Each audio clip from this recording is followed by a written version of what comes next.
नमस्कार, मी दिनेश कांजी. आपण बघताय न्यूज डंका. अमेरिकेचे राष्ट्राध्यक्ष डोनाल्ड ट्रम्प यांनी स्वतःचा अभिमन्यू करून घेतलेला आहे. चक्रव्यूहामध्ये अडकलेल्या अभिमन्यूसारखे ते एकाच वेळी अनेकांशी लढताना दिसत आहेत, अनेकांशी पंगा घेताना दिसत आहेत. त्यांनी इराणच्या दिशेने नौदलाचा सगळ्यात मोठा ताफा रवाना केला. कॅनडावर त्यांनी 50% टेरिफ लादण्याची घोषणा केली. ते क्युबाला सुद्धा धमकावत आहेत. आणि या सगळ्या घडामोडी गेल्या 48 तासामध्ये घडलेल्या आहेत.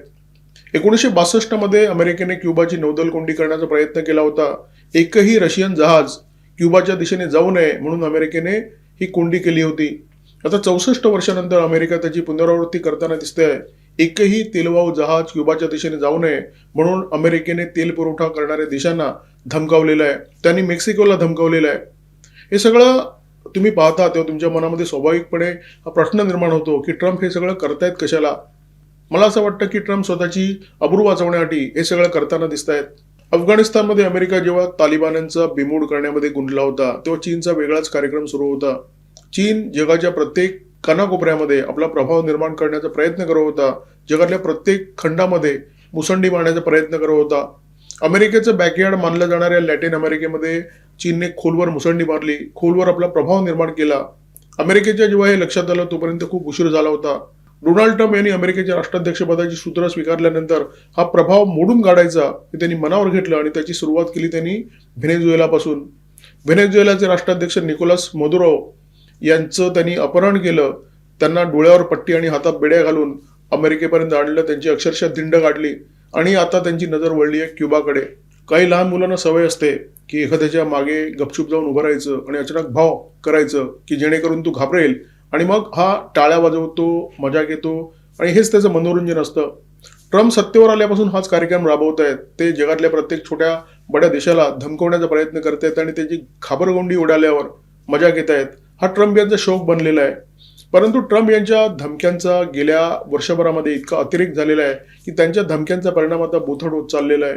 रोज मरे त्याला कोण रडे या उक्तीनुसार ट्रम्प यांच्या धमक्यांना आता जगातले देश फार गांभीर्याने घेताना दिसत नाहीयेत. अलीकडेच भारत आणि युरोपियन युनियनमध्ये एक ऐतिहासिक करार झाला मुक्त व्यापाराचा आणि या करारानंतर ट्रम्प यांच्या प्रशासनातले नेते प्रचंड बिथरलेले आहेत.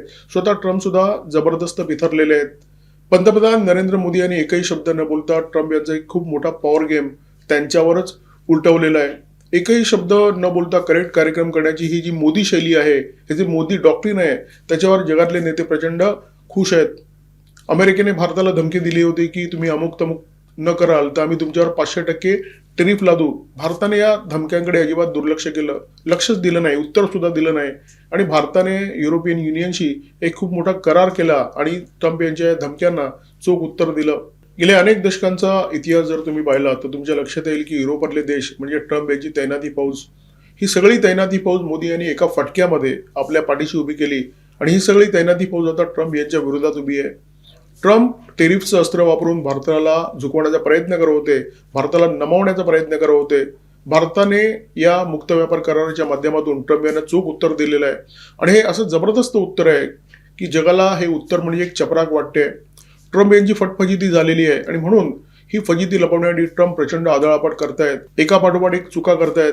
ट्रम्प यांनी गेल्या 48 तासामध्ये घेतलेले निर्णय मी तुम्हाला सांगितले.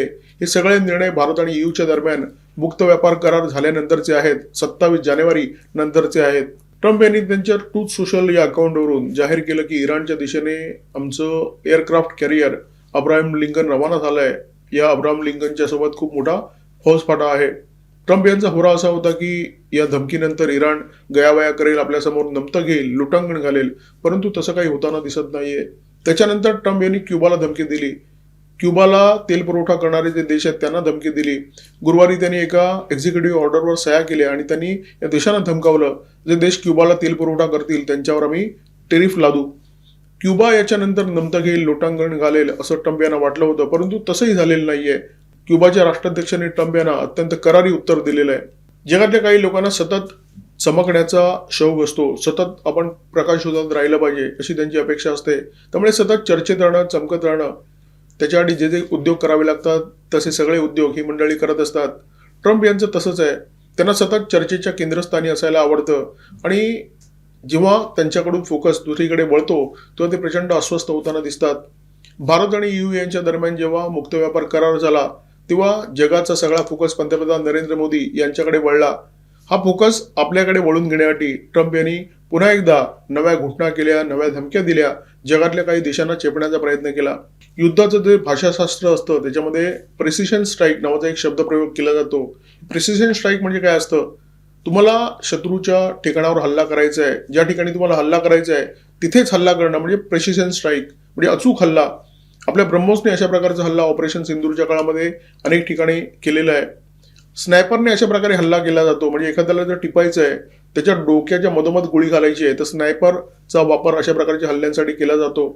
राजकारणात सुद्धा अशा प्रकारचं प्रेसिशन स्ट्राईक अनेकदा अपेक्षित असतं, परंतु असं दिसतंय की ट्रम्प यांच्याकडे असं कोणतंही राजकीय हत्यार नाहीये की ज्याच्यामुळे अशा प्रकारचं प्रेसिशन स्ट्राईक होऊ शकेल. त्यांनी क्युबावर गोळी झाडण्याचा प्रयत्न केला, परंतु क्युबावर गोळी झाडताना त्यांनी अन्य 10 देशांना धक्के दिले. त्यांना क्युबाला धमकवायचं होतं, परंतु ट्रम्प काय म्हणाले, जे देश क्युबाला तेल पुरवठा करतील त्यांच्यावर आम्ही टेरिफ लादणार. परंतु क्युबाला धमकावताना ट्रम्प यांनी मेक्सिकोला सुद्धा दणका देऊन टाकला. क्युबाकडे स्वतःचे तेल साठे होते, परंतु गेल्या काही वर्षामध्ये तेलाचं हे उत्पादन हळूहळू कमी होत गेलं. क्युबा तेलाच्या आयातीवर अवलंबून राहायला लागला. मोठ्या प्रमाणात क्युबाचं तेल आता अन्य देशांकडून येतं. व्हेनेझुएलाकडून क्युबाचं जवळजवळ 50% तेल आयात व्हायचं, परंतु व्हेनेझुएलाचा जेव्हा ट्रम्प यांनी कार्यक्रम केला त्याच्यानंतर हे तेल मेक्सिकोकडून यायला लागलं. ट्रम्प यांनी आता त्या प्रत्येक देशाला धमकावलाय जो देश क्युबाला तेलाचा पुरवठा करतो. मेक्सिकोलाही आधीपासून लक्षात आलेलं आहे की ट्रम्प यांची वक्रदृष्टी आपल्याकडे वळलेली आहे. निकोलस मादुरो यांचं अपहरण केल्यानंतर ट्रम्प यांनी ज्या ज्या देशांना धमकावलं होतं त्या देशांमध्ये मेक्सिकोचा सुद्धा समावेश होता. कोलंबियाला सुद्धा त्यांनी धमकावलं होतं. मेक्सिकोला माहिती आहे की ट्रम्प यांची वक्रदृष्टी आपल्याकडे वळलेली आहे, त्यामुळे मेक्सिको जमेल तितकी खबरदारी घेतोय. डिसेंबर महिन्यापासून मेक्सिकोने क्युबाला जी तेलाची निर्यात आहे त्याच्यामध्ये खूप मोठ्या प्रमाणामध्ये कपात केलेली आहे. आणखी एक महत्त्वाचं कारण आहे, जगात सध्या चांदीचे दर प्रचंड कडाडलेले आहेत आणि मेक्सिको हा जगातला नंबर 1 चांदीचा उत्पादक आहे. ही चांदी घशात घालण्यासाठी कोणतंही कारण शोधून ट्रम्प कदाचित मेक्सिकोकडे आपल्या फौजा धाडतील ही भीती सुद्धा मेक्सिकोला आहे. त्यामुळे मेक्सिकोने वेळीच नमतं घेतलं आणि हा जो पंगा सुरू आहे त्याच्यातून काढता पाय घेतला. सुमारे 64 वर्षानंतर पुन्हा एकदा क्युबन क्रायसिसची पुनरावृत्ती होताना दिसते.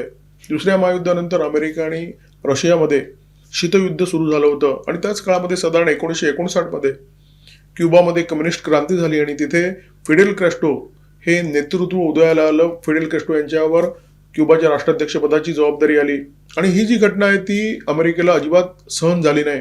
जॉन एफ केनेडी तेव्हा अमेरिकेचे राष्ट्राध्यक्ष होते आणि त्यांनी क्युबामध्ये जे कम्युनिस्ट सरकार आहे ते उलथवून लावण्यासाठी प्रयत्न सुरू केले, कारण त्यांच्या दृष्टीने लॅटिन अमेरिका म्हणजे अमेरिकेचं बॅकयार्ड आणि या बॅकयार्डमध्ये कम्युनिस्टांनी केलेला प्रवेश केनेडी यांना सहन झाला नव्हता. 1961 मध्ये फिडेल कॅस्ट्रो यांचं सरकार उलथवण्यासाठी अमेरिकेने जबरदस्त जोर लावला. रशियाच्या ही गोष्ट लक्षात आली की कम्युनिस्ट सरकार उलथवण्यासाठी अमेरिका प्रयत्न करते, म्हणून रशियाने क्युबामध्ये अण्वस्त्रांचा एक तळ निर्माण केला. हेरगिरी करणाऱ्या अमेरिकी विमानांच्या नजरेस या सगळ्या उचापती पडल्या. अहवाल केनेडी यांच्यापर्यंत गेला. केनेडी प्रचंड अस्वस्थ झाले. जगामध्ये जे शीतयुद्ध होतं ते अधिक तीव्र झालं. सगळी परिस्थिती अधिक चिघळत गेली आणि अशा प्रकारची परिस्थिती निर्माण झाली की एक ठिणगी पडेल आणि जगामध्ये 3ऱ्या महायुद्धाचा भडका उडेल.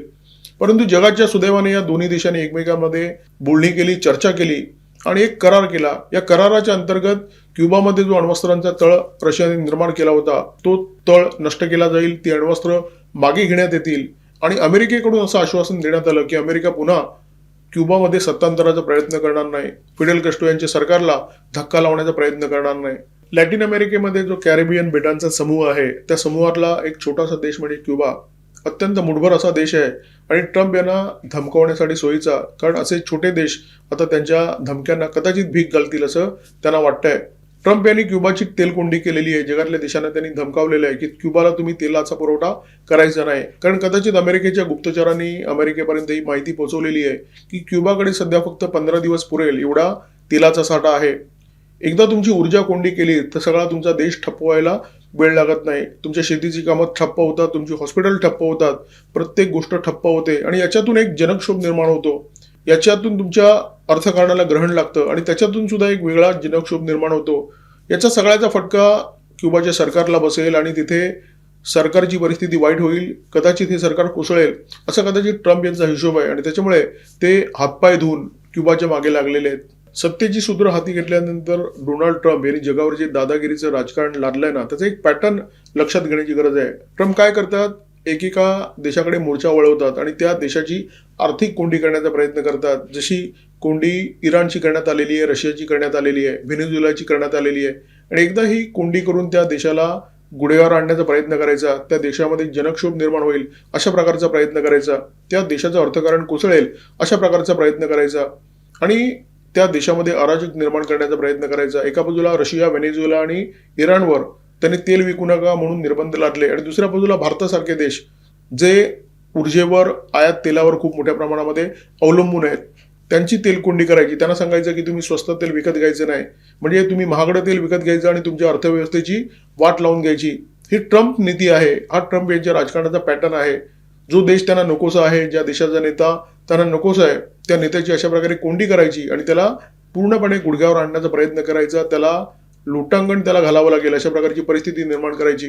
म्हणजे ट्रम्प यांचं सरकार अशा प्रकारचा आधी प्रयत्न करतं की या देशामध्ये अस्वस्थता निर्माण व्हावी, अराजक निर्माण व्हावं, जनक्षोभ निर्माण व्हावा आणि त्याचं खापर या देशाच्या सरकारच्या डोक्यावर फुटावं. आणि हा उपाय जेव्हा कामी येत नाही तेव्हा ट्रम्प काय करतात, ट्रम्प तेव्हा लष्करी पर्यायाचा विचार करतात. जसं त्यांनी इराणबद्दल केलं. इराणमध्ये खूप मोठं आंदोलन काही दिवसापूर्वी आपण पाहिलं होतं, म्हणजे ठिणगी पडली होती. अमेरिकेने त्यामध्ये तेल ओतण्याचं काम केलं, खरं तर पेट्रोल ओतण्याचं काम केलं असं म्हटलं पाहिजे.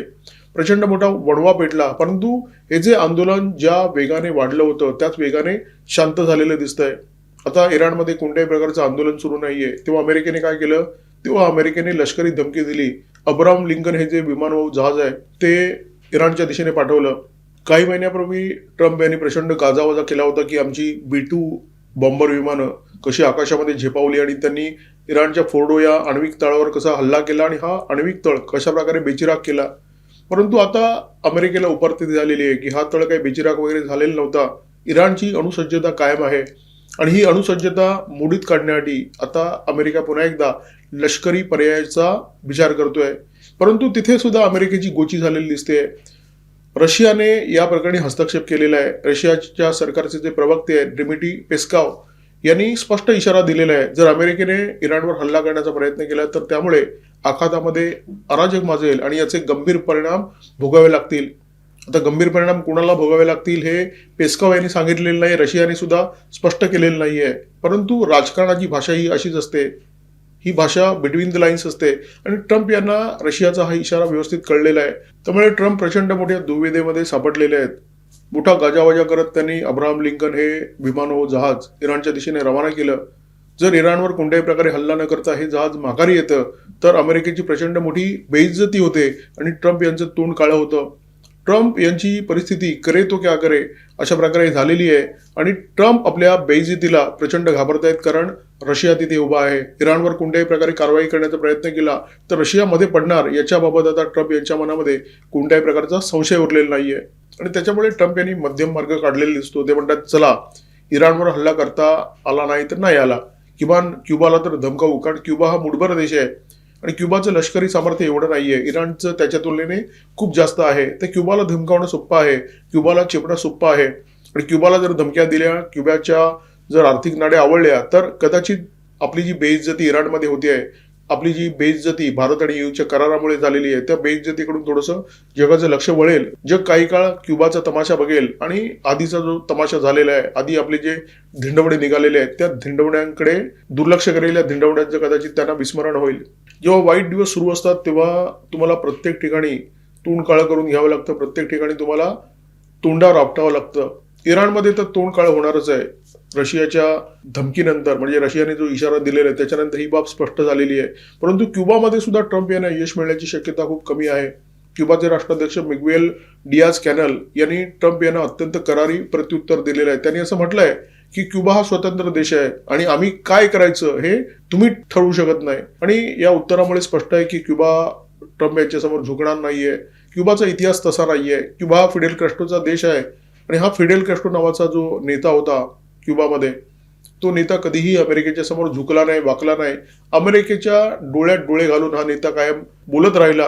अमेरिकेच्या धमक्यांना या नेत्याने कधीही दाद दिली नाही. तर त्या फिडेल कॅस्ट्रोचा वारसा या क्युबाला लाभलेला आहे. हा देश छोटा जरी असला तरी या देशाचा कडा ताठ आहे आणि तो कडा किती ताठ आहे याची प्रचिती मिग्वेल डियाज कॅनल यांच्या प्रत्युत्तरातून जगाला मिळालेली आहे. सत्तेवर आल्यानंतर ट्रम्प यांनी सगळ्या जगाच्या विरोधात टेरिफ अस्त्राचा वापर केला आणि हे इतकं वापरलं की हे अस्त्र आता घासून घासून बोथट झालेलं आहे. त्याचा कोणताही परिणाम कोणत्याही देशावर होताना दिसत नाहीये. भारताचं उदाहरण आहे. भारतावर ट्रम्प यांनी टेरिफ अस्त्र चालवण्याचा प्रयत्न केला. त्याचा परिणाम भारत आणि ईयूच्या मुक्त व्यापार करारामध्ये झाला. भारताचं कोणत्याही प्रकारे नुकसान झालं नाही. आता जे देश पंगा घेत आहेत त्या देशांच्या विरोधात जर टेरिफ अस्त्र चालत नसेल तर ट्रम्प लष्करी पर्यायाचा वापर करणार आहेत का, जसं ते इराणच्या विरोधात करण्याच्या विचारात आहेत. परंतु लष्करी पर्यायाचा वापर जगातल्या प्रत्येक देशाच्या विरोधात होऊ शकतो का, तर त्याचं उत्तर नाही असं आहे. अमेरिकेच्या अर्थकारणाला हे परवडणारं नाहीये. मग प्रश्न असा निर्माण होतो की ट्रम्प जे काही करतायत त्याच्यामुळे भलं कुणाचं होत आहे. ट्रम्प यांनी राष्ट्राध्यक्ष पदाचा वापर करून स्वतःच्या परिवाराचं, स्वतःच्या आर्थिक परिस्थितीचं कोट कल्याण करून घेतलं. परंतु त्यांची वैयक्तिक प्रतिमा मात्र प्रचंड उतरणीला लागलेली आहे. त्यांच्या प्रतिमेचे 3 तिरा वाजलेले आहेत. अमेरिकेच्या अर्थकारणाला आपण रुळावर आणू अशा प्रकारचं आश्वासन देऊन ट्रम्प अमेरिकेच्या सत्तेवर विराजमान झाले. त्या अर्थकारणाचं तरी खरोखर काही भलं झालंय का, तर याचं उत्तर सुद्धा नकारार्थी आहे. अमेरिकेवर जो कर्जाचा बोजा आहे तो सतत वाढत चाललेला आहे आणि ट्रम्प ज्या काही उचापती करतायत त्या उचापतीमुळे या अर्थकारणाला काही फायदा होतोय अशा प्रकारचे चित्र दिसत नाहीये. मग याच्यातून एक गोष्ट स्पष्ट होते, ट्रम्प जे काही करतायत ते स्वतःचा अहंकार कुरवाळण्यासाठी करतायत आणि स्वतःचा अहंकार कुरवाळताना त्यांनी अमेरिकेच्या हिताचा सुद्धा कडेलोट केलेला आहे. सगळ्या जगाची तर त्यांनी वाट लावलेलीच आहे, परंतु अमेरिकी लोकांचं सुद्धा काही भलं होताना दिसत नाहीये आणि याचा विचार कधीतरी अमेरिकेच्या जनतेला करावा लागेल आणि या जनतेला कधीतरी रस्त्यावर उतरावं लागेल ट्रम्प यांचा विरोध करण्यासाठी. या व्हिडिओमध्ये तुर्तास येथे थांबतोय. व्हिडिओमध्ये माझ्यासोबत होते cameraman Omkar Bhagwat, video editor Ajay Shelke.